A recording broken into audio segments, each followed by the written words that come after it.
Israel says fighting in Gaza will continue as long as Hamas militants are present. Addressing COP28 in Dubai, Pope Francis urges world leaders and all religions to tackle climate change together.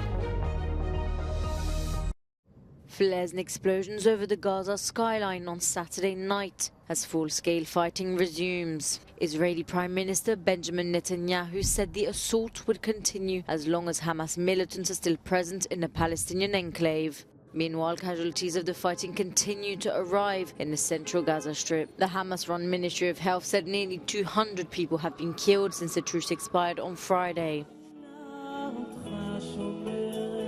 In Tel Aviv, former hostages released from Hamas captivity joined the families of those who are still being held in a protest calling for another ceasefire. But talks between Israel and Hamas have broken down, with Israel accusing Hamas of failing to honor an agreement to release all women and children. On Saturday, more than 100 trucks of aid entered Gaza through the Rafah crossing, despite initial efforts by Israel to ban their entry when the fighting resumed. A senior advisor to Netanyahu said Israel was making maximum effort to protect civilians. A German tourist was fatally stabbed in an attack near the Eiffel Tower in Paris late Saturday evening. The attacker injured 2 other people as well before being restrained by police. French officials say he shouted Allahu Akbar during the attack. The assailant is well known to law enforcement. According to the Minister of Interior, Gérald Darmanin, the 26-year-old French national served a jail term in 2016 for planning another attack and was being monitored because of serious psychiatric problems. The case is being treated as a terror attack.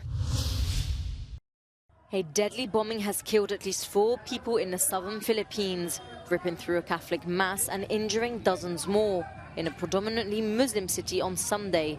The morning mass was underway in a gymnasium at the state-run Mindanao University in Marawi City when the explosion happened, causing panic among students and teachers, leaving the victims bloodied and sprawled on the ground, according to officials at the campus. Military authorities said the bombing could be in retaliation for recent military operations against extremist groups.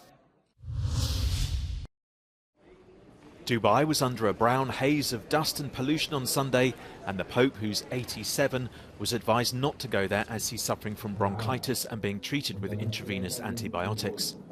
Instead, Francis addressed the UN climate talks by video and urged both the world's leaders and the world's religions to act together to stop climate change and bring about world peace. Hoy el mundo tiene necesidad de alianzas que no sean contra alguien, sino a favor de todos.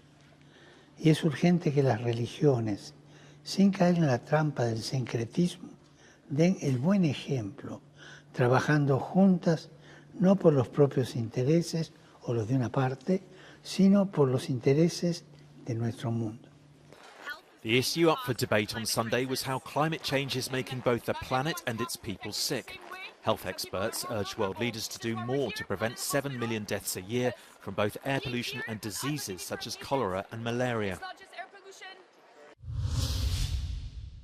Former Ukrainian President Petro Poroshenko has accused Kyiv of jeopardizing Ukraine's defense after he was barred from leaving the country on Friday.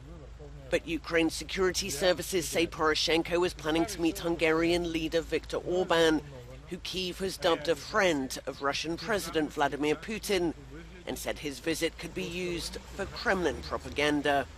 Budapest called the move a political purge and said it was proof Ukraine is not yet ready to join the European Union.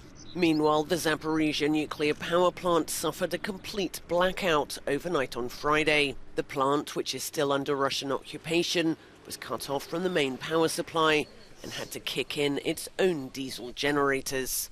The head of the UN's nuclear watchdog, Rafael Grossi, said the incident is a reminder of the precarious safety situation at the plant, which can be affected by events far from the site itself.